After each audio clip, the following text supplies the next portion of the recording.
하나님 말씀은 구약성경 전도서입니다. 전도서 4장 9절 말씀, 구약성경 951쪽에 있습니다. 전도서 4장 9절,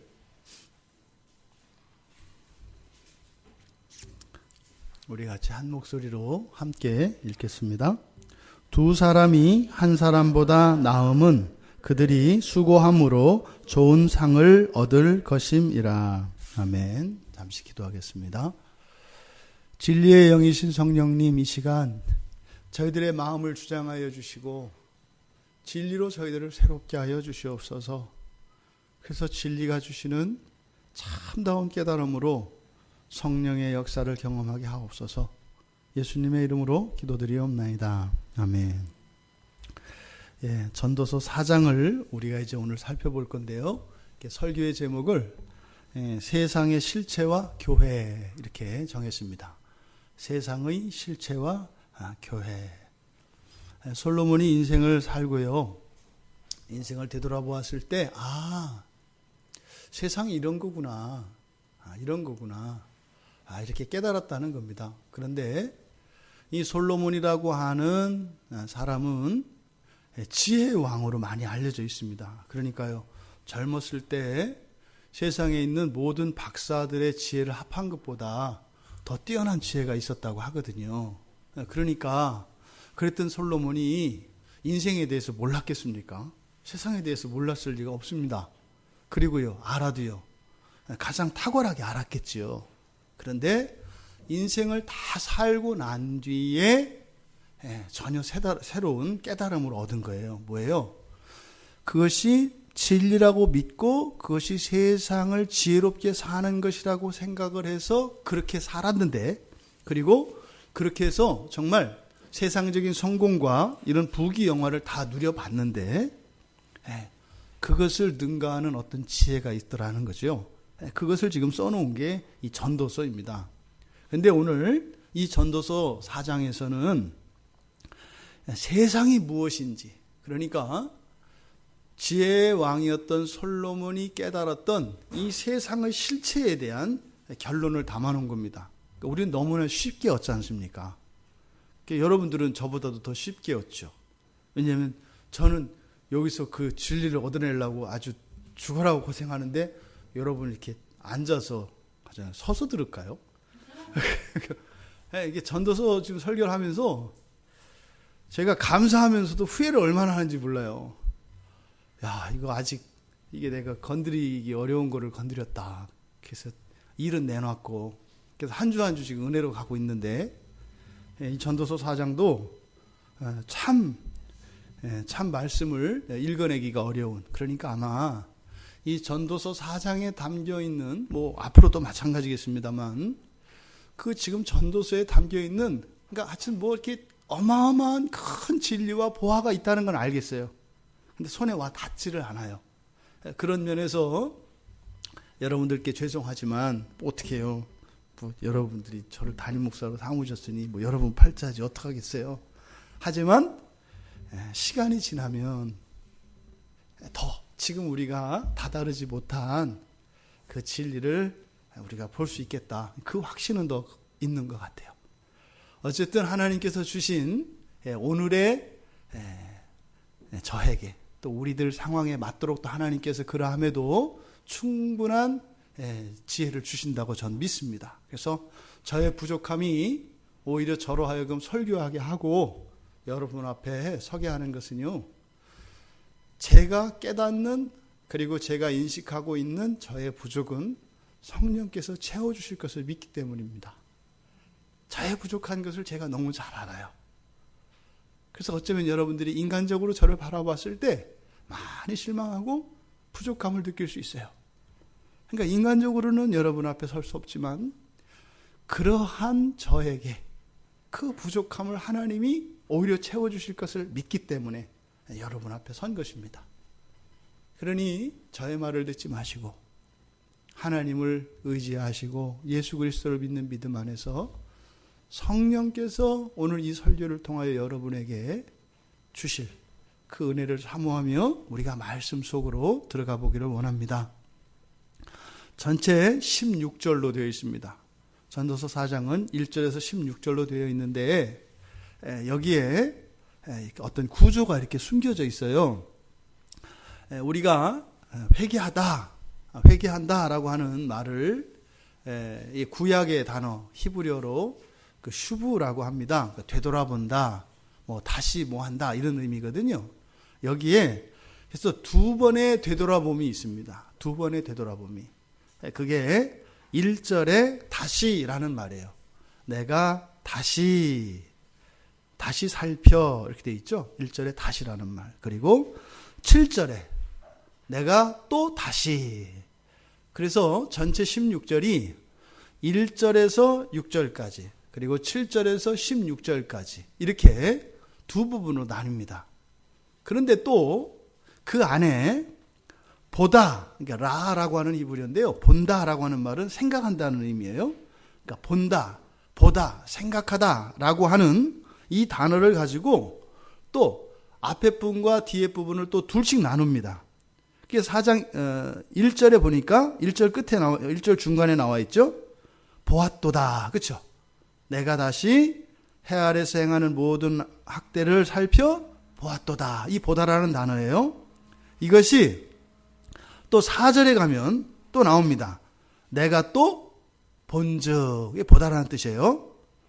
그리고 아까 우리가 보았던 7절에 다시 이렇게 다시가 들어가 있고 뒤에 보니까 보았다 이렇게 되어 있죠. 그리고 15절에 가면 또 내가 본즉 이렇게 되어 있습니다. 그래서 16절로 되어 있는 전도서 4장은 크게 네 문단으로 나뉘어 있습니다. 그래서 이 네 개의 문단은 세상의 실체에 대한 솔로몬의 지혜를 나타내는 겁니다. 그러니까 지금 이 전도서 4장에서 이 세상에 있는 모든 것들 가운데 네 가지의 악에 대해서 이야기를 해요. 그것을 세상의 실체라고 말하는 거거든요. 그래서 그 네 가지 악을 이 네 개의 문단 하나하나에 넣어 놓았습니다. 물론 이 보다라고 하는 단어가 3절에 보면 보다라는 단어가 한번 나오긴 나와요. 해 아래에서 행하는 일을 보지 못한 자가 이렇게 그죠? 근데 이것은 이제 전체 문맥과는 좀 다른 것입니다. 그래서 네 문단으로 나누어서 솔로몬이 세상의 실체로 제시하고 있는 네 가지의 악들을 우리가 하나씩 살펴보려고 하는 겁니다. 그러니까 지금 솔로몬이 이야기하는 네 가지 악은 사실은 무엇이에요? 자신이 세상을 살고 나서 지혜롭게 성공적으로 아주 잘 살았다고 살고 난 뒤에 되돌아보니까 잘 산 게 아니라 오히려 정반대였더라. 이것을 깨달은 겁니다. 그 첫 번째가 1절에서 3절까지인데 우리말 성경에는 학대라고 되어 있습니다. 학대. 그러니까 이 첫 번째 악으로서 규정하는 학대, 이게 무슨 말이에요? 이 세상의 실체는 다시 말해서 이 세상에 태어나서 이 세상을 살면 어떻게 살게 되어 있다는 거예요? 학대받으며 살게 되어 있다는 거예요. 학대받으며 살게 되어 있다는 거예요. 여기서 학대라고 하니까 이렇게 아주 극단적인 이런 것만 생각이 나지 않습니까? 막 고문하고 이런. 그러니까 여기서 말하는 학대라고 하는 것은 그렇게 특별할 때 쓰는 말이 아닙니다. 이거는 물리적이거나 심리적인 모든 종류의 어떤 권력이나 강제력으로 타인의 인격이나 자유를 억압하고 강요하는 것을 말해요. 쉽게 이야기해서 어린아이들은 누구에게 이렇게 학대를 받으며 살아가요? 부모에게서. 그러니까 이때 학대라는 의미가 무조건 나쁘다는 의미가 아니 이 말이에요. 막 육체적으로 괴롭히고 이것만이 아니라 정신적으로 자유를 구속당하고 자기의 의지를 펼칠 수 없는 것을 말한다 이 말이에요. 여러분들 가운데 지금 자기가 하고 싶은 거 마음껏 할 수 있는 분이 계세요? 없어요. 옳고 그르고를 떠나서 없단 말이에요. 이게 세상의 실체라는 것을 깨달은 거예요. 이건 무슨 말일까요? 솔로몬은 그렇게 생각했어요? 안 했어요? 안 했단 말이에요. 원하는 거 다 했고요. 하려고 맘만 먹으면 되더라고요. 그래서 다 그런 줄 알았어요. 못하는 사람들은 그 사람들이 문제 있다고 생각을 한 거예요. 그런데 그게 아니었던 거죠. 자신이 누렸던 그 부귀영화와 그런 인간적인 성공과 그 왕국의 번영은 자신에 의한 것이 아니라 이것은 아주 예외적인 거였더라는 거예요. 누구예요? 하나님의 은혜로 그렇게 된 거죠. 여러분들 삶 속에서 적용하면 어떻게 될까요? 걱정거리가 아닌 거 있잖아요. 큰 성공이 아니어도 걱정하지 않는 거, 이런 것을 우리는 어떻게 생각해요? 그냥 평범하다, 당연하다, 자연스럽다 이렇게 생각하잖아요. 근데 솔로몬이 이 세상의 실체로서 첫 번째 제시하는 이 학대라고 하는 것, 세상에는 자기 뜻대로 되는 게 있다 없다? 하나도 없다는 거예요. 보세요. 결혼을 하면 남편은 아내에게서 학대를 당해요. 아내는 남편에게서 학대를 당해요. 그러다가 자녀가 태어나잖아요.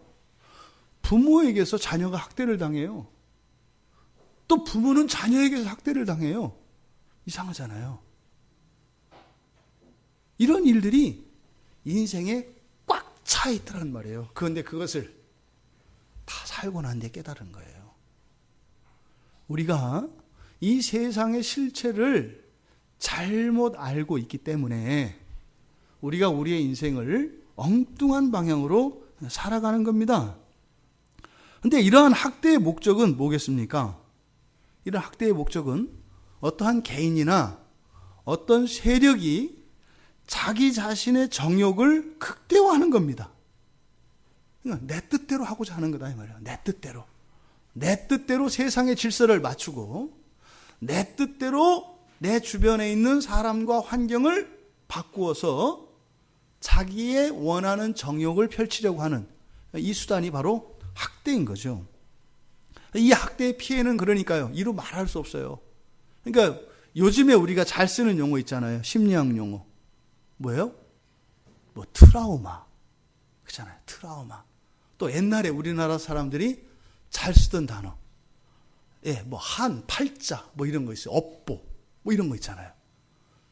이런 것들이 교묘한 방식으로 모든 사람들을 어떻게 해요? 억압한다 이 말이에요. 나도 못 느낄 정도로.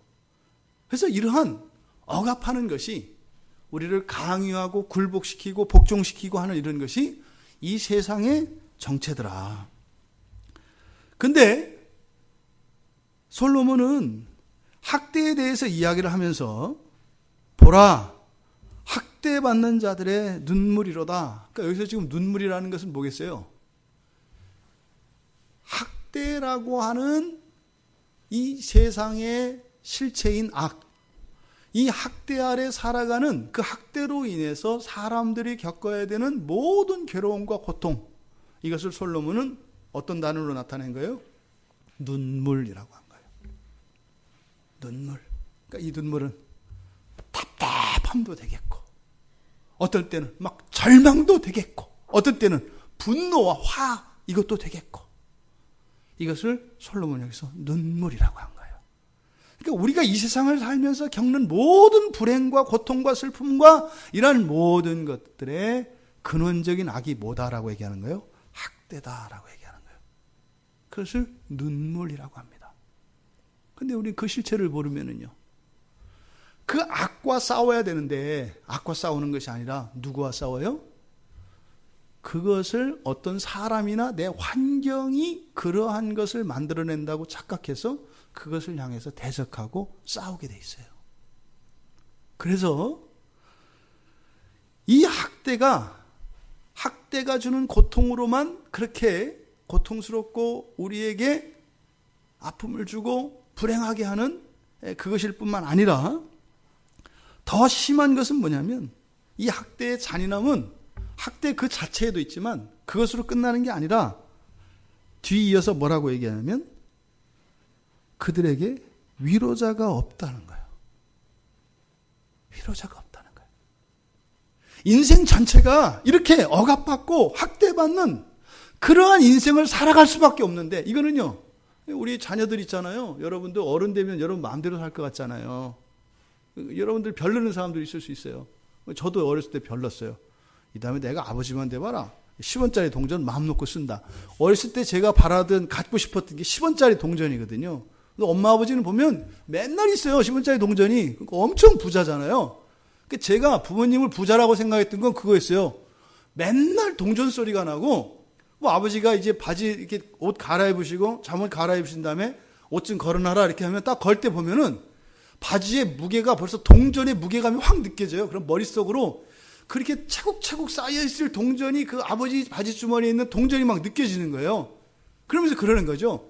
나도 아버지만 돼봐라. 이 다음에 내가 10원짜리 동전 마음 놓고 쓴다. 뭐 이런 거죠. 이런 거.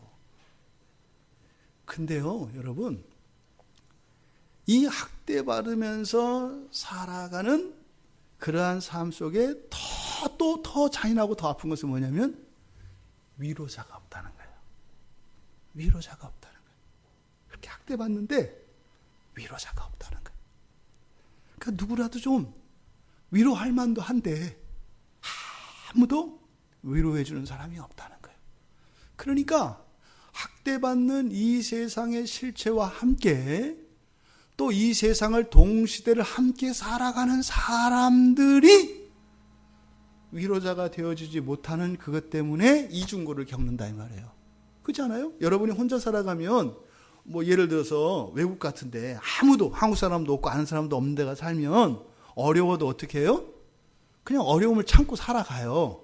근데 그 옆집에 나보다 나이도 많고 더 잘 살고 뭐 사람들한테 평판이 좋은 어떤 사람이 살아. 근데 내가 지금 너무 힘든 걸 알아. 그 오다가 만나서 얘기를 했어. 근데 어떻게 해요? 전화 한 통화, 그 다음에 지나갈 때 웃음 한번, 어깨 한번 두드려주지 않을 때 어떻게 해요? 괜히 그것 때문에 서운해요. 아니, 그 사람이 무슨 죄가 있어요? 그 사람이 집에 가서 기도할 줄 어떻게 알아요? 그런데요, 위로하지 않는 그것 때문에 우리는요, 또 다른 게 이렇게 아이를 낳아요, 이렇게.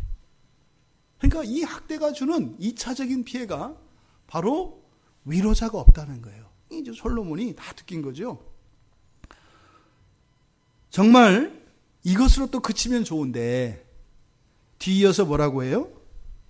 그런데 그들을 학대하는 자들의 손에는 뭐가 있다? 권세가 있다. 이게 무슨 말이에요? 학대가 이거로 끝나는 게 아니에요. 권세는 권력, 힘이에요. 근데 그 힘이 학대의 주된 요인이라는 거예요. 근데 그 권세가 있다는 것은 무슨 말이겠어요? 학대가 이거로 끝나는 게 아니라 어떻다? 계속 더 가중된다는 의미예요. 학대 자체만으로도 죽겠는데 위로자가 없어서 또 더 죽겠는데 그래서 그래도 어떻게 살아야 되니까 참잖아요. 그런데 학대하는 자를 바라보니까 거기 그 손에는 권력이 있어서 도대체 이 학대는 끝나지 않을 것 같고 점점 더해질 수밖에 없는 현실이더라. 이게 지금 학대를 이야기하고 있는 솔로몬이 가슴으로 느끼는 그 답답함과 안타까움입니다. 그러니까요, 이 세상 사람들이 생각하는 이 세상은 바로 이렇게 생각한다 이 말이야. 이런 생각을 가지고 세상을 살면 어떻게 살겠어요, 여러분? 다른 사람을 돌아볼 겨를이 없어요. 잠시도 쉴 틈이 없어요. 쉬려고 하다가도 어떻게 되는 거예요? 아니지 하고 옷 갈아입고 나간다 이 말이에요. 사랑하는 가족들과 함께 시간 보내려고 하다가 아니지 이해하겠지 간다 이 말이에요. 이게 얼마나 인간의 삶을 피폐하게 만드는 주범인지 모릅니다. 그러니까 사람들은 어떻게 생각한다? 이렇게 학대받으며 사는 세상은 살 가치가 있다 없다? 없다. 그래서요, 일찍 죽는 게 제일 좋고 더 좋은 것은 뭐예요? 아예 태어나지 않는 거다. 이것은 솔로몬의 인생관을 이야기하는 게 아닙니다. 성경의 인생관을 이야기하는 것이 아니에요. 바로 뭘 얘기해요? 세상 사람들이 가지고 그리고 세상 사람들이 살고 있는 이 세상을 이야기하고 있는 겁니다. 그러니까요. 믿음이 없이 살아가는 사람들이 얼마나 수고해요. 위대하지 않아요? 이런데도 안 죽고 혹시 살아가잖아요. 대단한 거예요. 대단한 거예요.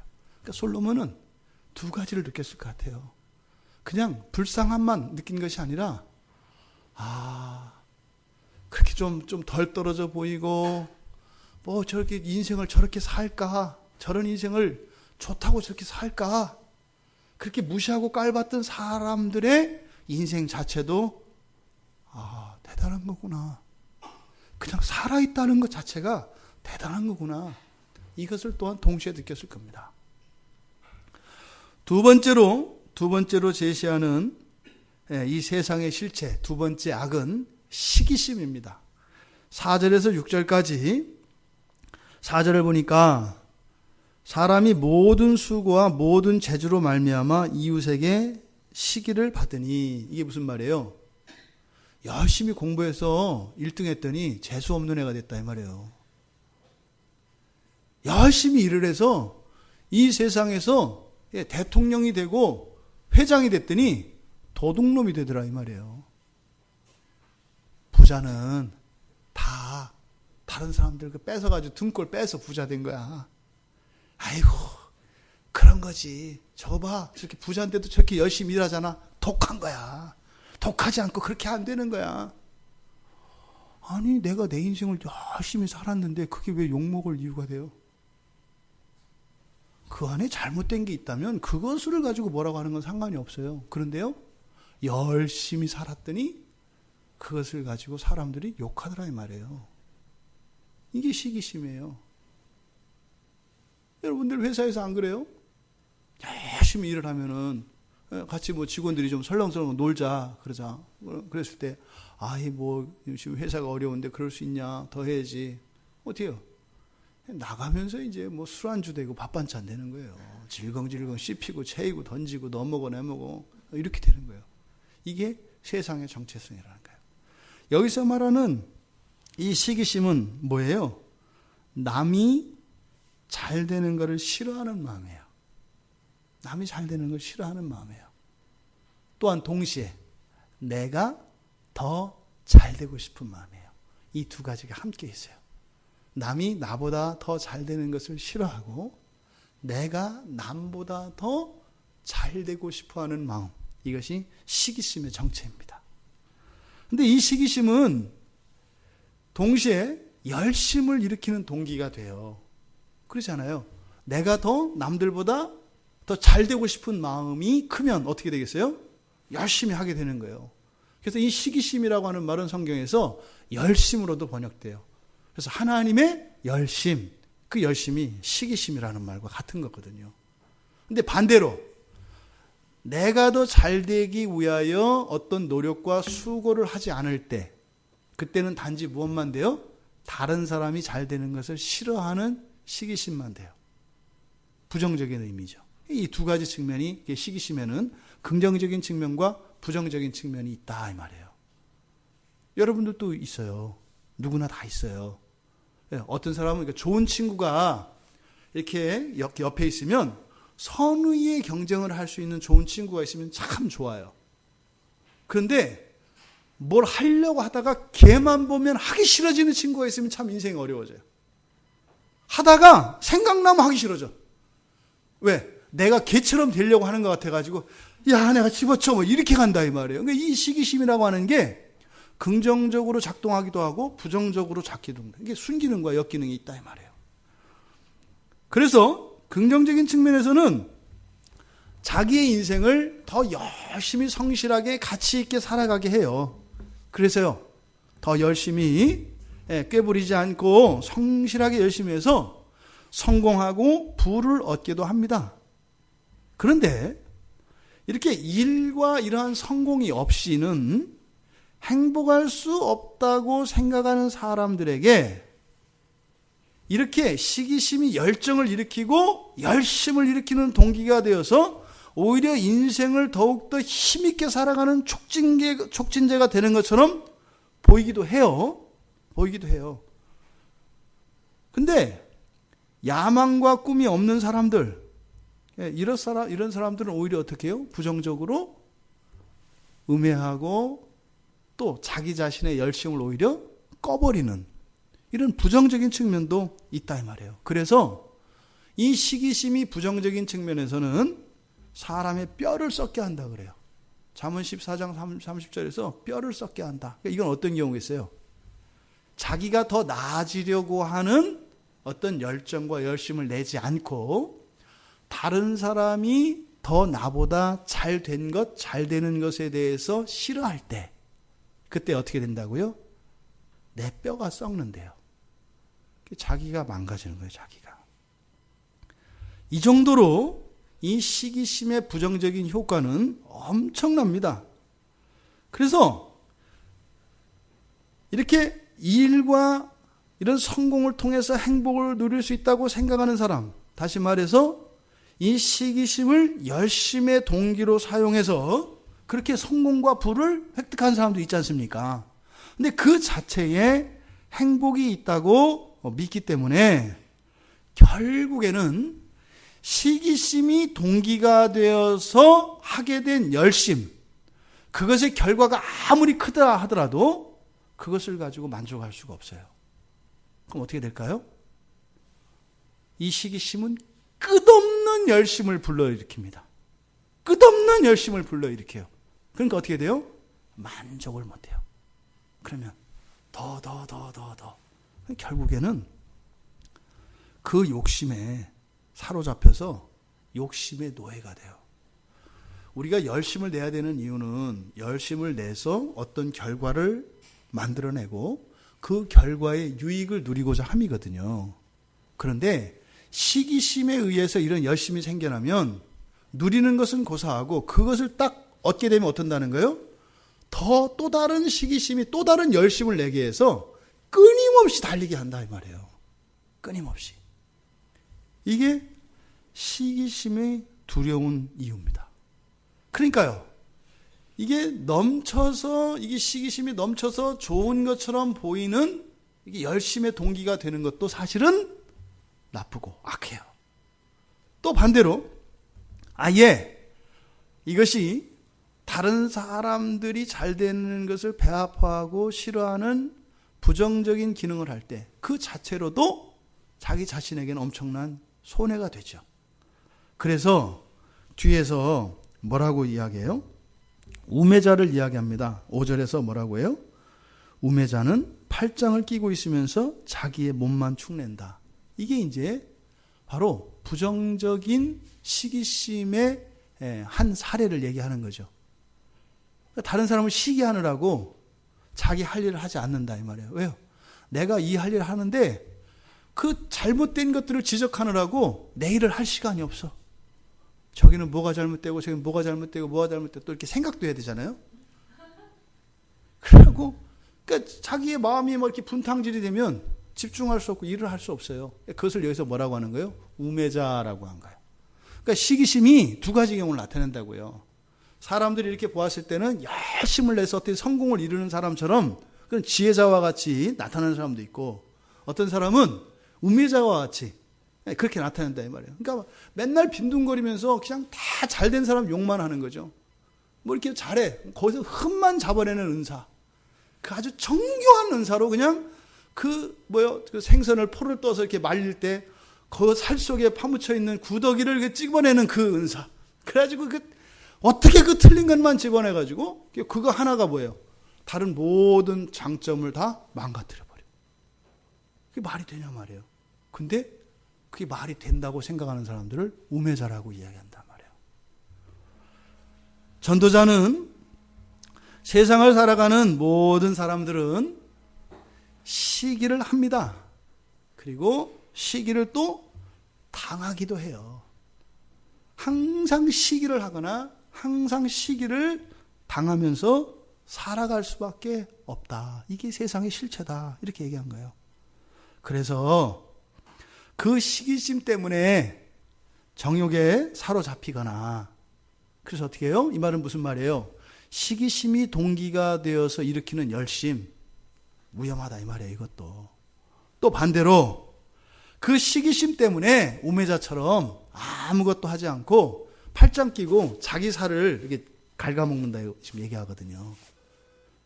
내가 너처럼 열심히 사느니 내가 그냥 내 살을 깎아먹고 살지. 이런 되게 멍청한 거잖아요.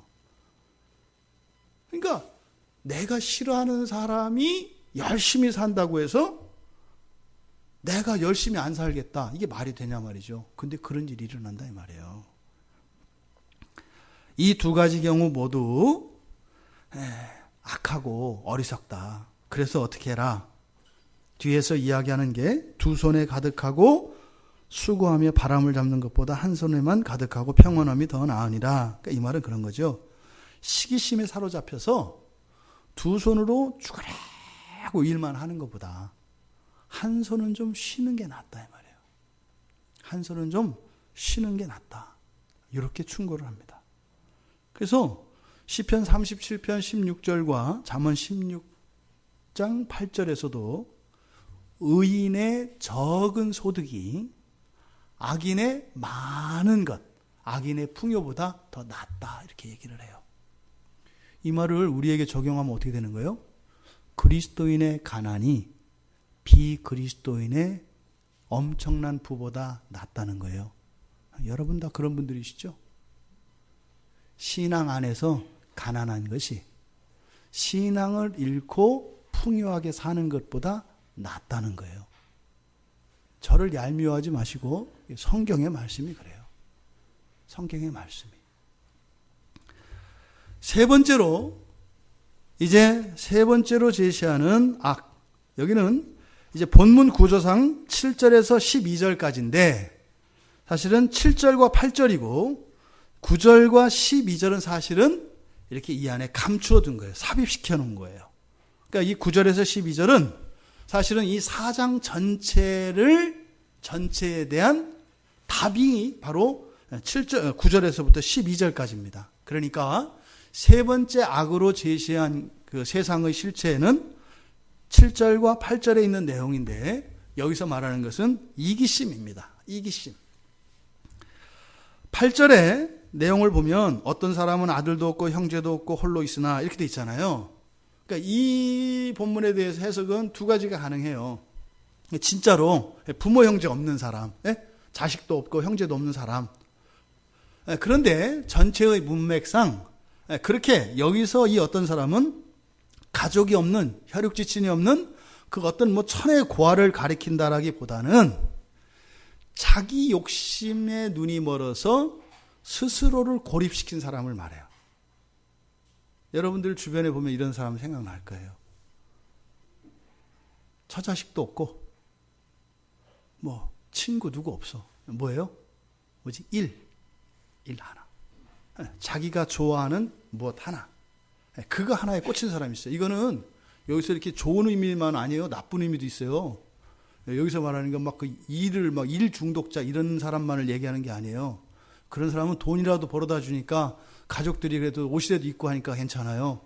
근데 그게 돈도 안 되는 이상한 일에 이렇게 미쳐버리면은 이게 이제 난리가 되는 거예요. 뭐 도박이라든지 알코올이라든지 막 이런 거에 빠져버리면 뭐 그 가족은 뭐 이건 뭐 이루 말할 수 없는 거죠. 그러니까 여기서 말하는 그 어떤 사람이라고 하는 것은 그런 거예요. 자기의 이기심에 완전히 붙잡혀 있는 사람. 그래서요. 자식도 눈에 안 들어와. 형제도 눈에 안 들어와. 그런 거 다 버리고 오직 무엇만을 위해 살아가요? 자기 이기심만을 위해서. 자기 이기심만을 위해서. 이게 정도의 차이가 있을 뿐이지 모든 사람에게 이게 있다는 거예요. 이 세상이 그렇다는 거예요. 겉으로는요. 그럴듯한 명분을 다 내세워요. 근데 사실은 그 안에 파고 들어갔을 때 그 안에 움직이는 것은 뭐다? 이기심이다 이 말이에요. 이게 세상의 실체더라 이 말이에요. 솔로몬이 여러분 생각해 보세요. 이방을 정복하고 성을 세울 때 어떻게 했겠어요? 나라를 위해서 백성들을 위해서 한다고 생각하지 않았겠어요? 그때 지금 뭐라고 하는 거예요? 나 좋자고 했더라 이 말이에요. 우리가 보통 부모들이 첫 아이를 키우다가 첫 아이에 대한 이런 기대와 소망이 깨지고 났을 때 그것이 아이를 위한 열심과 아이를 위한 교육이 아니라 나의 이기심을 위한 것이었다는 것을 깨닫는 때가 보통 다 옵니다. 자녀들은 한 번씩 다 그걸 느껴요. 내가 부모들의 못다 이룬 꿈을 이루기 위한 아바타였다. 뭐 이런 거 있거든요. 이기심에 의해서 움직여진다 이 말이에요. 어느 사회에서나 마찬가지입니다. 그러니까 심지어는 우리 신앙도 마찬가지예요, 여러분. 하나님께 예배하고 하나님의 은혜를 누리고 하는 것도 이것이 이기심이 목적이 되어서 그 이기심을 채우기 위하여 하는 것이 될 수 있다라는 거예요. 지금 이 이기심을 향해 살아가는 사람들, 바로 이 사람들을 여기서는 어떤 사람이라고 이야기한 겁니다. 그러니까 이렇게 이기심을 추구하며 살아가는 사람들, 이런 인생은 이 이기심이라고 하는 것은 사람을 어디로 몰고 가느냐? 이제 8절에서 이야기합니다. 그의 모든 수고에는 뭐라고요? 끝이 없다. 끝이 없다. 수고가 끝이 없대요. 또 두 번째, 비록 그의 눈은 부요를 족하게 여기지 아니하면서, 뭐 비록이 아니라 그냥 눈이, 그러니까 그 수고를 통해서 이루어지는 것을 채울 수 있다 없다? 이기심을 채울 수 없다는 거예요. 없다는 거. 그래서 이 이기심은 결코 만족되지 않는 거다 이 말이에요. 그러니까 여기에 걸려들이면 죽을 때까지 그냥 가야 되는 거예요. 근데 그게 이기심을 위한 거니까 의미가 있잖아요. 그렇죠? 나를 사랑하는 것 같고 나를 위한 것 같잖아요. 그런데 끝나지 않고 결코 만족도 되지 않는다는 거예요. 그리고요, 그게 어느 정도예요? 뭐 가족은 고사하고 내가 누구를 위하여 이같이 수고하고 나를 위하여 행복을 누리지 못하게 하는가? 그렇게 죽으라고 하는데 결국엔 뭐예요? 형제, 자식, 부모까지 다 버리고 갔는데 그런 부모들을 위해서, 자식들을 위해서 뭘 하겠다고 했는데 그들을 위해서 무엇을 하기는 고사하고 자기 자신조차도 만족을 시키지 못하더라 이 말이에요. 그래서 이것이 다 뭐다? 헛되고 불행한 노고다. 지금 여기서 솔로몬이 하는 이야기는 사람이 죽을 때 느끼는 것을 미리 이야기하는 거예요. 죽을 때 이 생각을 하게 된다는 거예요. 죽을 때. 네 번째로 이제 13절에서 16절, 13절로 건너뜁니다. 왜냐하면 9절에서 12절까지는 전체의 결론이고 대안이라고 말씀을 드렸어요. 맨 나중에 보기로 하고 13절에서 16절까지 이제 네 번째 세상의 실체, 세상의 악에 대해서 이야기하는데 네 번째 솔로몬이 제시하는 것은 영웅주의입니다. 영웅주의. 세상은요, 세상의 필요를 채워줄 영웅을 기다려요. 이건 예로부터 지금도 마찬가지고 뭐 앞으로도 계속 마찬가지입니다. 영웅을 기다려요. 그래서 영웅이 나타나면 그에게서 어떠한 정말 놀라운 변화, 이런 충족이 이루어질 것이다라고 하는 기대와 소망을 가지고 있어요. 근데 지금 13절에서 16절까지의 이 본문이 굉장히 난해합니다. 우리 같이 한번 읽어볼게요. 여러분 생각하면서 읽어보세요. 본문의 뜻이 잘 와닿는지 같이 읽을게요. 가난하여도 지혜로운 젊은이가 늙고 둔하여 경고를 더 받을 줄 모르는 왕보다 나으니 그는 자기의 나라에서 가난하게 태어났을지라도 감옥에서 나와 왕이 되었음이니라. 내가 본즉 해 아래에서 다니는 인생들이 왕의 다음 자리에 있다가 왕을 대신하여 일어난 젊은이와 함께 있고 그의 치리를 받는 모든 백성들이 무수하였을지라도 후에 오는 자들은 그를 기뻐하지 아니하리니 이것도 헛되어 바람을 잡는 것이로다. 내용이 잘 이렇게 와 닿으세요? 그냥 한 문장 한 문장은 그 젊은 사람이 그 왕보다 낫다, 뭐 지혜로운 사람이 낫다는 뜻인가 보다. 그 사람이 감옥에서 나와서 왕이 됐다네. 또 그 왕은 아주 고집스럽고 사람 말을 듣지 않는다네. 근데 또 뭐 그 젊은 사람하고 같이 사람들이 있었는데 뭐 별로 기뻐하지 않았다네. 그래서 헛되다네. 이게 잘 와닿질 않아요. 이게 지금 이 본문이 해석이 굉장히 난해합니다. 그래서 많은 주석가들도 이 본문을 해석하는데 어려움을 많이 겪어요.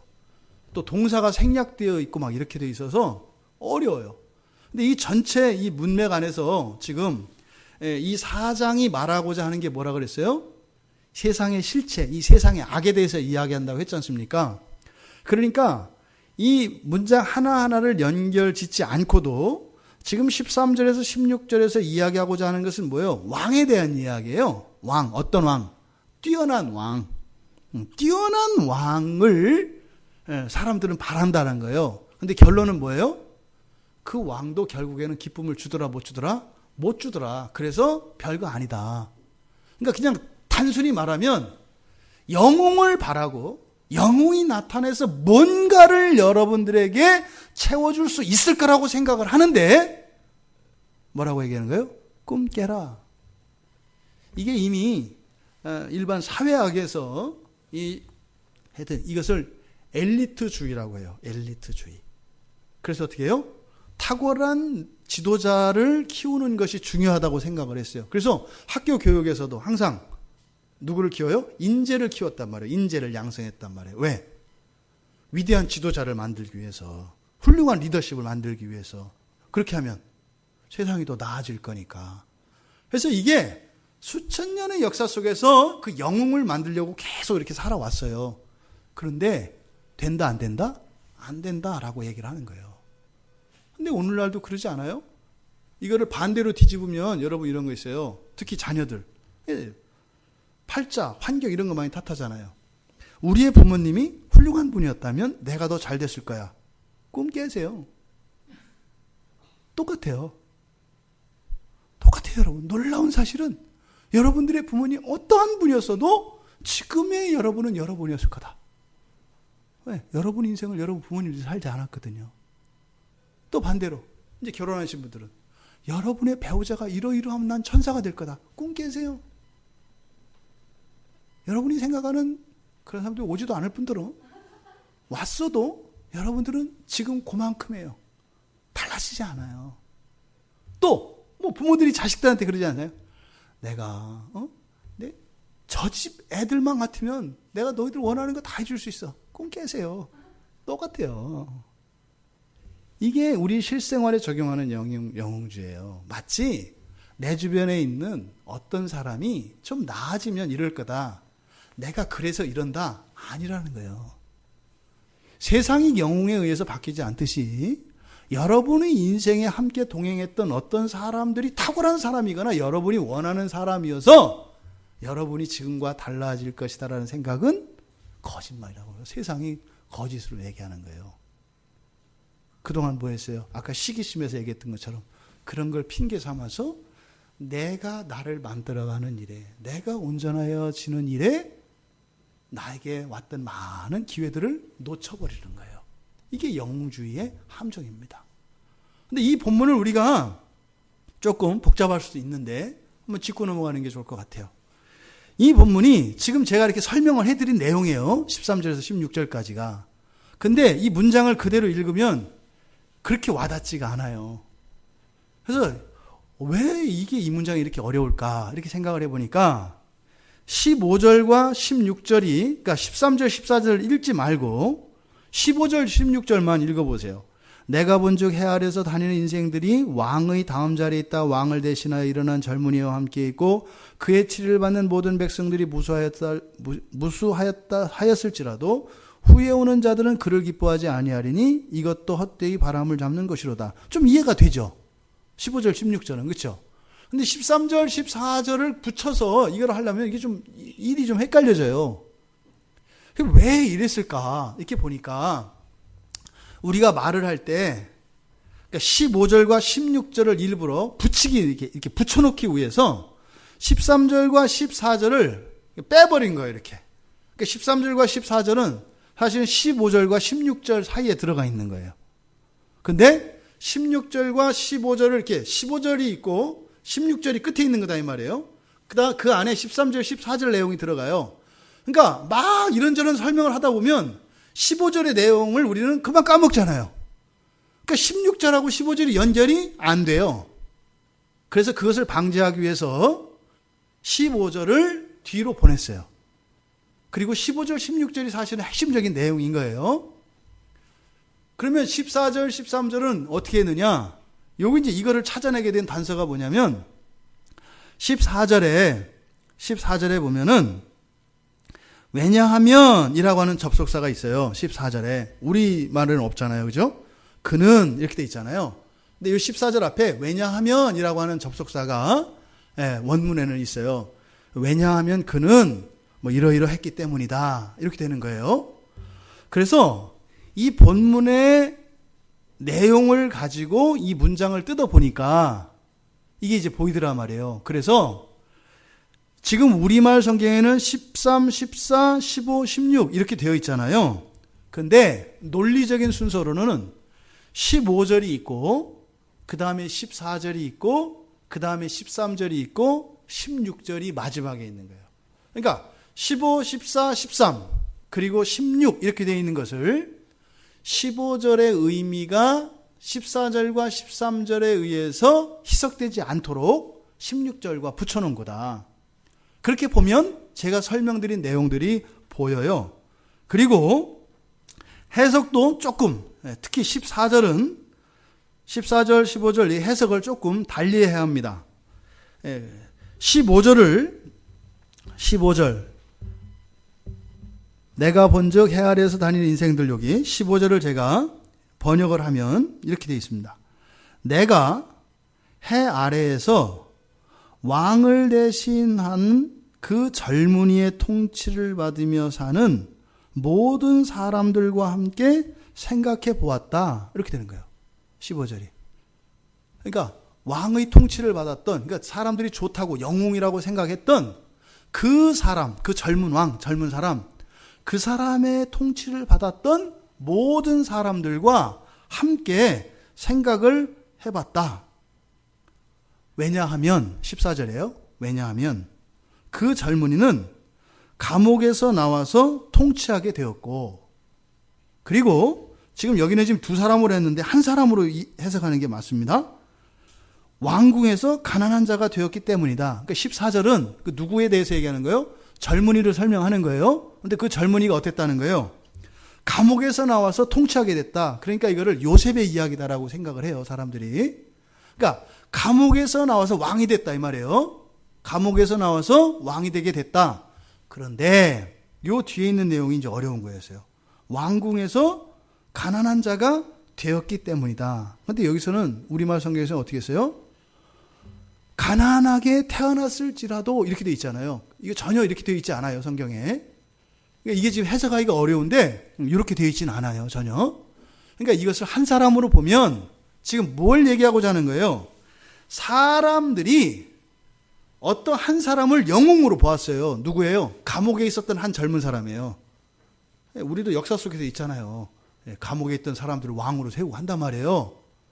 이 사람이 왕이 되면 다 잘 될 것 같다. 그래서 한 사람을 사람들이 어떻게 해요? 왕으로 세우기로 했어요. 그래서 감옥에 있는 사람을 꺼내서 왕으로 세웠다 이 말이에요. 그러니까 어떻게 해요? 사람들이 그렇게 원했던 사람이니까 영웅이잖아요. 그런데 그 사람이 일단 왕이 되고 보니까 여기서 가난하다 이렇게 번역을 했는데 이 가난하다라고 하는 단어가 영어로 말하면 puor예요. puor라고 하는 것은 돈이 없으면 가난한 거고 능력이 없으면 무능한 거고 건강이 없으면 허약한 거예요. 이해되시죠? 그러니까 그렇게 모든 기대와 소망을 이루어질 것 같았던 사람이야. 그래서 감옥에 있었어. 사람들이 어떻게 해요? 이 사람을 꺼내서 왕으로 추대했다 이 말이에요. 그러면 잘할 거 아니에요. 근데 이 사람이 왕이 되니까 뭐가 됐더란가요? 빈약한 사람이 되었더라 이 말이에요. 이해되시죠? 그래서 그 젊은 왕에 대해서 우리가 그 젊은 왕 아래에 있던 사람들 그렇게 영웅으로 세워가지고 그 영웅과 함께하면 행복할 줄 알았던, 하지만 끝이 그렇지 않았던 그 사람들과 함께 생각해 봤다 이 말이에요. 그러면서 13절에서는 그 사람을 왜 왕으로 세워야 했는지에 대한 이유를 설명하는 거예요.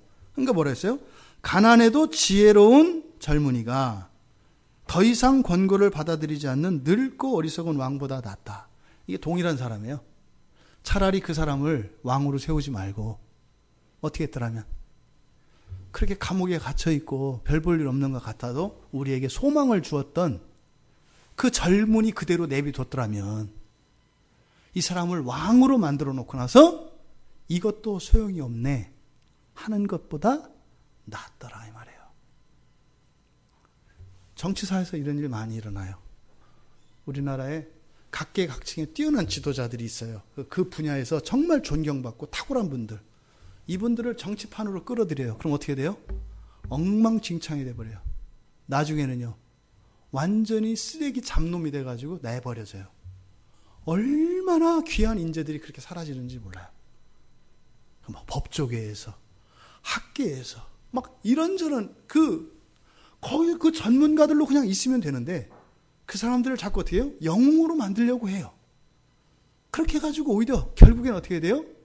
그 사람들이 가지고 있었던 이런 자질들과 이런 은사들까지도 다 쓰레기로 만들어버리는 이런 일들이 일어난다 이 말이에요. 지금 여기서 말하는 게 그거예요.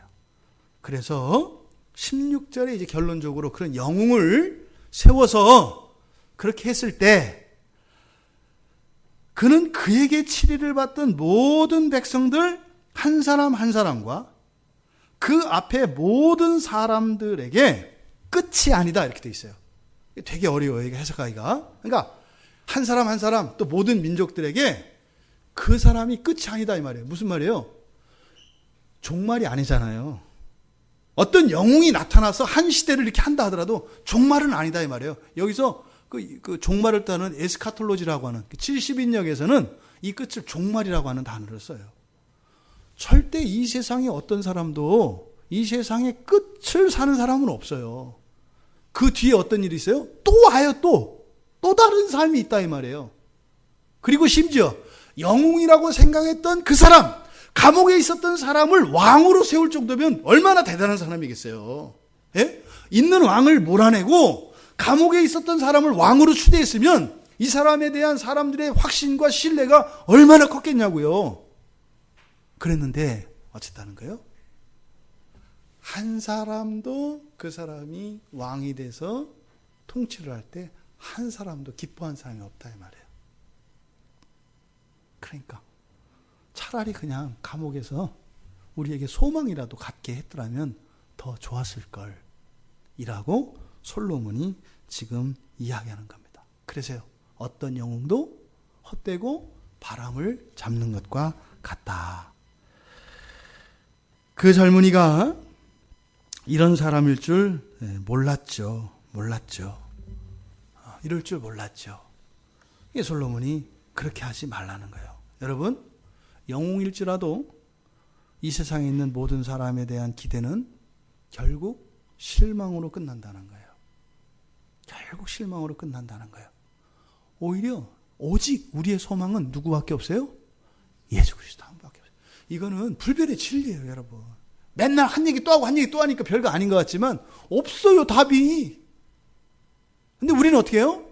그래도 뭐 누구 하나 있겠지. 없다는 거예요. 불세출의 인물이라 할지라도요. 천년에 한 번 날까 말까 하는 그런 인거리를 할지라도요. 끝은 어떻다는 거예요? 다 실망으로 끝난다는 거예요.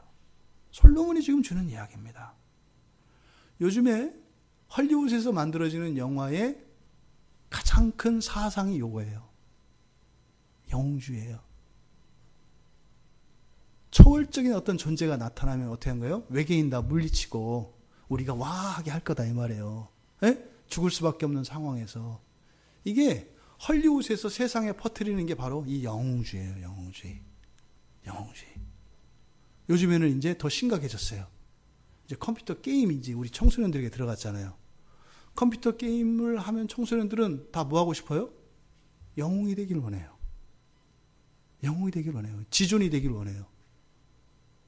지존이 되길 원해요. 그래서 온갖 아이템들과 이런 것들을 하고, 그래서 영웅이 되기 위해서 시험 기간임에도 불구하고 영웅의 길을 걷기 위해서 지하실 PC방에 들어가서 그 어떤 청소년이 그랬어요. 그 선교사님 아들을 그 레바논에서 지금 선교하는 선교사님이 이제 지난주에 들어오셔가지고 이제 중학교 3학년, 고등학교 2학년 아이들이 있어요. 거기는 없잖아요, 그런 거. 한국에 와서 PC방 가봤냐고 물어봤어요. 얘들이 이제 1년, 2년에 한 번씩 이제 오는데 꼭 가는 데가 PC방이에요. 근데 그 아이가 그런 표현을 해요. 너무 좋대요. 근데 뭐가 제일 좋냐 그랬더니 의자가 제일 좋대요. 의자가 저를 꼭 껴안아요. 이거는 PC방 의자에 앉아보신 분이 아니면 그 느낌을 몰라. 그치? 저 앉아봤거든요. 우리 애들하고 우리 가족이 가서 한번 해봤거든요. 너무 좋아요. 우와, 진짜로 안아요. 의자가 딱 안아. 그래서 못 나가는 거예요, 애들이. 하다 보니까 4시간 됐는데 의자가 꼭 안고 있어서 그 사랑을 뿌리치기가 어려워. 내가 깨보고 싶어서 그런 게 아니야. 의자의 사랑이 그래서 조금만 더 했는데 글쎄 세상에 아침이 된 거잖아요. 그러니까 이게 얼마나 그 유혹이 큰지 몰라요. 근데 그렇게 꼭 끌어안아 놓고 모니터에서 가르치는 건 뭐예요?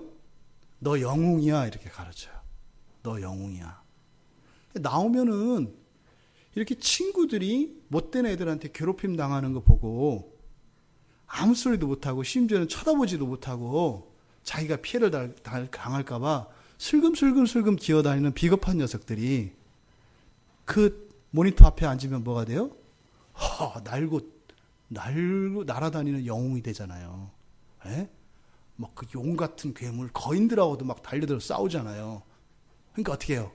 세상이 문제예요. 나의 진짜 레알의 삶은 어디에 있어요? 모니터 안에 있는 거예요. 왜? 여긴 내가 영웅으로 살거든요. 막 거기서 막 다 죽이고 하잖아요. 그래서 또 거기는 아주 뿌린 대로 거둬요. 게임은요, 열심히 하면 실력이 연마가 됩니다. 그래서 또 이렇게 늘어요. 그래가지고 그 한 판 한 판 깨는 즐거움이 얼마나 있는. 세상은요, 죽으라고 공부했더니 시험 성적이 떨어지잖아요. 거짓된 세상보다 정직한 컴퓨터 게임의 세계가 좋아요. 근데 거기서 뭘 가르쳐요? 영웅주의를 가져요. 너 열심히 하면 돼. 잘하면 돼. 그러면서 어떻게 돼요? 세상에서 이 안으로 이렇게 끌고 들어가요. 이제는 그나마 세상도 못 살게 해. 그냥 모니터 속으로, 가상의 사이버 공간 속으로 이렇게 들어가게 해. 사실은 컴퓨터 게임을 종에다 쓰면 어떻게 돼요? 010101 1100 1100 1100 거기다가 게임하는 친구들이 어떻게 하는 거예요? 또 1010 00000000 11 이거 하는 거예요. 계속.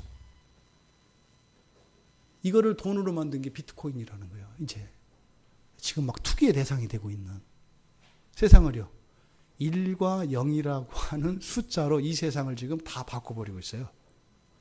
근데 거기에 흐르고 있는 정신, 그렇게 사람들을 현실을 버리고 영상 속으로, 가상세계 속으로 들어가고 하는 그 정신세계가 뭐다? 영웅주의라는 거예요. 그러니까요, 요즘 청소년들이 다 자신이 아주 고독한 영웅이라고 생각을 해요. 세상이 알아주지 않아. 나의 진가를 몰라줘. 그러니까 그냥 고독한 영웅이기 때문에 그냥 모든 굴욕을 참고 이렇게 살아가는 거야. 내가 학교에서 이러고 있을 게 아니고 내 이 집구석에서 내가 이러고 있을 인간이 아닌 거예요. 사실은 영웅이기 때문에. 그러니까 이런 영웅주의는 세상으로부터 분리시키고 세상을 살되 실제 세상 속에서의 영웅주의는 어떻게 돼요? 한 사람을 영웅으로 만들어 놓고 그 영웅에게 학대를 당해요. 자기가 영웅으로 세워놓고 그 영웅에게 학대를 당한다고요. 결국에는 여기서 제시했던 4가지 악이라고 하는 것이 맨 처음에 학대와 끝에 영웅주의라고 하는 이것이 어떻게 돼요? 악의 순환고리를 맺어요. 그래서 내가 세운 영웅에 의해서 학대를 받아. 이건 개인적으로도 삶 속에도 마찬가지예요. 그러면서 영웅과 학대, 이 학대와 영웅이라고 하는 이 고리를 벗어나지 못하고 그 안에서 살면서 그 안에서 몸부림치면서 살아가는 방식이 뭐예요? 시기심과 이기심이라는 거예요. 그냥 부셔버리고 싶지 않아요? 이게 세상의 실체를 이렇게 얘기하는 거예요. 사람들을 속여서 이렇게 영웅을 만들고 영웅의 학대 속에서 미치겠으니까 그 안에서 어떻게 해요?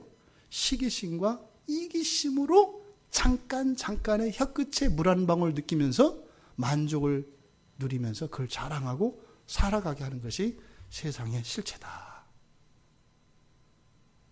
암담하죠. 이게 솔로몬이 이야기한 세상의 실체예요. 그래서 뭐 죽으라는 거냐? 그래서 이걸 염세적이다 막 이렇게 한단 말이에요. 이거는 기독교의 세계관이 아니다. 이건 불교의 세계관이다. 뭐 그래서 공사상을 하라는 거냐? 아니죠. 그래서 여기에다가 9절에서 12절까지 그래서 답을 이렇게 넣는 거예요. 이렇게 답을. 근데 9절에서 12절 보세요. 그렇게 대단한 내용 아니에요. 같이 읽어볼게요. 두 사람이 한 사람보다 나음은 그들이 수고함으로 좋은 상을 얻을 것임이라. 혹시 그들이 넘어지면 하나가 그 동물을 붙들어 일으키려니와 홀로 있어 넘어지고 붙들어 일으킬 자가 없는 자에게는 화가 있으리라. 또 두 사람이 함께 누우면 따뜻하거니와 한 사람이면 어찌 따뜻하랴. 한 사람이면 패하겠거니와 두 사람이면 맞설 수 있나니 세 겹줄은 쉽게 끊어지지 아니하느니라. 유명한 세 겹줄이 여기서 나오는 거예요. 여기서 두 사람과 세 겹줄이 의미하는 것은 공동체를 말하는 거예요. 공동체. 그러니까 이렇게 이 악의 순환고리에서 이기심과 시기심으로 고통받으며 살아갈 수밖에 없는 이 세상을 살아갈 수 있는 유일한 길이 있다. 이 악의 순환고리를 끊어내고 참된 행복과 평안을 누릴 수 있는 그 길이 있다. 뭐라는 거예요? 공동체라는 거예요. 삼겹줄과 두 사람이 의미하는 것은 이게 두 사람도 아니에요. 그냥 숫자 2예요. 2. 번역할 때 사람이라고 한 거고 그냥 두 개예요. 두 개. 하나, 두 개. 그러니까 이것은 사람 간의 이거보다 공동체성을 이야기하는 거예요. 복수성. 우리죠. 우리라고 하는 이 공동체가 이 세상을 성공적으로 위험에 빠지지 않고 그 독에 물들지 않고 안전하게 살 수 있는 길이 바로 공동체다. 이렇게 이야기하는 거예요. 사실은 그 답을 이미 하나님께서 창세기 2장 18절에서 사람을 창조하실 때 이미 답을 주셨어요. 사람을 지으실 때 하나로 사람을 지어요? 둘로 지어요? 둘로 짓잖아요. 남자와 여자로. 이 둘이라고 하는 숫자가 가지고 있는 것은 단순히 남자, 여자 이런 것만 의미하는 게 아니라 바로 공동체성을 이야기하는 거예요. 그러니까 타락한 세상에서도 우리들이 이 타락한 세상에서 그 악에 빠지지 않고 살아갈 수 있는 것도 공동체로 살아가는 것이고 타락하지 않았더라도 그 영광스러운 삶 속에서도 그 영광을 온전히 누리는 것은 공동체로 살아가는 거라는 거예요. 그러니까 예수를 믿지 않는 아리스토텔레스가 인간은 사회적 동물이라고 얘기하잖아요. 이런 말 할 때라는 게 배가 아프고 화가 나는 거예요. 아니 예수도 안 믿고 진리도 모르는 사람들이 뭐 자기는 그게 무슨 말인지 모르고 했겠지만 어쨌든 그런 말을 이렇게 주문처럼 되뇌이는데 예수 안에 있는 우리는 왜 그걸 모르냐 이 말이에요. 왜 그걸 인정하지 않냐 이 말이에요. 오히려 예수 그리스도가 그것을 위해서 그런 악 속에서 허덕이고 고통받으며 살아갈 수밖에 없는 우리들이 너무나 불쌍하고 너무나 안타까워서 길이 되어주시기 위해서 이 세상에 오셨고 십자가에서 길을 내주셨는데 자신을 터뜨리고 길을 내주셨는데 왜 그 길을 따라 살지 않냐 이거예요. 왜? 없으면 발전이니까 그러냐지. 근데 하나님이 사람이 되셔서 당신을 죽이시기까지 우리들의 그 이 세상에서의 악으로 고통받는 그 삶이 얼마나 고단하고 비참한 것인지 알아서 길을 내주셨는데 부득불 그 길을 벗어나면서 살려고 하냐 이 말이에요. 여러분들 말이에요. 지난 한 주일 여러분도 어떻게 하셨어요? 그 길 따라 사셨어요? 아니 그 길을 따라 살려고 몸부림을 해도 될까 말까인데 그 길을 벗어나려고 몸부림하고 온갖 간교한 꾀들을 다 세고 핑계와 명분을 달고 왜 스스로를 괴롭히냐 이 말이에요. 이것을 솔로몬이 뭐라고 하는 거예요? 이 세상의 실체가 이렇게 강력한 것이고 벗어날 수 없다는 거예요. 답이 뭐다? 둘이다. 바로 우리에 대해서 얘기하는 거예요. 배우리가 아니라 그냥 우리. 여기서 말하는 그 우리 공동체는 뭘 말하겠어요? 교회를 말하는 겁니다, 여러분. 교회만이 이 세상의 악으로부터 우리의 안전을 도모할 수 있는 유일한 피난처입니다. 예수 그리스도께서 내어주신 그 길이 바로 교회에 의해서 그 길을 따라가는 삶이 우리들에게 그 기회가 주어지고 있습니다. 둘이 수고함으로 좋은 상을 얻을 거래요. 둘이 수고함으로 좋은 상을 얻을 거예요. 이 좋은 상이 무엇이겠는가? 구체적으로 뭐다 이렇게 얘기할 수는 없어요. 근데 뭐겠어요? 둘이 수고한다는 것은 하나가 학대하고 하나가 학대받는 게 아니네요. 둘이 함께 하는 거잖아요. 예? 학대하는 사람도 없고 학대받는 사람도 없고 둘이 함께 하는 거. 이게 좋은 상 아니겠어요? 예? 괴롭히지 않고 괴롭힘 당하지 않는 거. 또 둘 중 하나가 넘어지면 다른 하나가 일으켜주는. 그러니까 뭐예요? 잘 되는 걸 싫어하는 게 아니라 안 되고 힘든 것을 도와주는. 이게 교회예요. 둘이 서로 따뜻하게 해줄 것이다. 자기의 이기심을 채우는 것이 아니라 어떻게 해요? 나의 체온으로 상대방을 덮여주는. 이게 교회예요. 또 싸움에서 쉽게 패하지 않고 버티고 맞설 수 있어요. 교회는 뭐가 된다는 거예요? 삼겹줄이라는 거예요. 여러분, 왜 둘이 나왔는데 삼겹줄이 되겠어요? 이상하지 않아요? 너와 나 두 사람이 있는데 삼겹줄이 됐잖아요. 둘이 셋이 됐잖아요. 이게 제가 우리 성경 공부하면서 누누이 말씀드리죠. 우리라고 하는 것은 너와 나의 합이 아니다. 너와 나의 합이 아니다. 우리는 뭐예요? 이 삼겹줄이에요. 이 세겹줄이 우리예요. 나와 너가 합쳐서 우리가 되면 똑같아요. 똑같다고요, 여러분. 근데요, 나와 너가 우리 안에 되었을 때 이것이 세겹줄이 된다 이 말이에요. 이게 교회의 신비예요. 교회는요, 우리들의 총합이죠, 그죠? 근데 거기는 플러스 알파가 있어요. 근데 플러스 알파가 더 커요.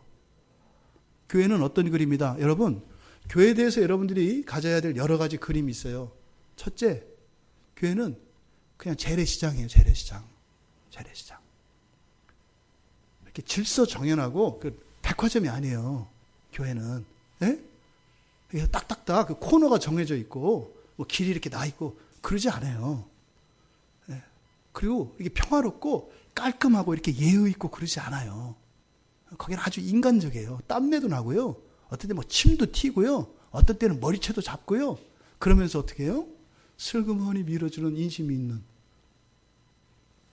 재래시장의 그림. 이게 교회예요, 여러분. 그런데 이 삼겹줄이라고 하는 의미에서의 이 교회는 뭐냐면 황토벽이에요. 여러분들 황토벽은 어떻게 되어 있어요? 황토로 되어 있는데 그 중간중간에 뭐가 들어가 있어요? 돌들이 들어가 있어요. 이게 돌담이 아니에요. 돌담에다가 이렇게 바르는 게 아니라 황토 위에 중간중간에 이렇게 돌이 들어가 있는 거예요. 돌은요, 돌들만 가지고는 도저히 그 담을 쌓을 수가 없어요. 절대로 못 쌓아요.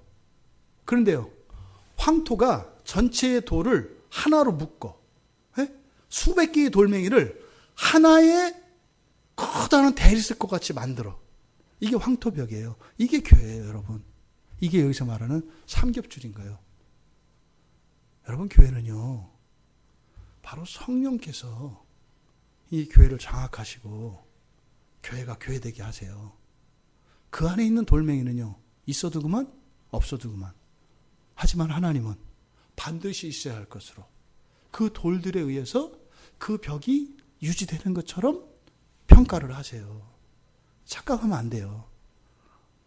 나 빠지면 황토벽이 무너지겠다. 안 무너져요. 있으면 없으면 안 돼요. 없으면 없어도 돼요. 이게 교회예요, 여러분.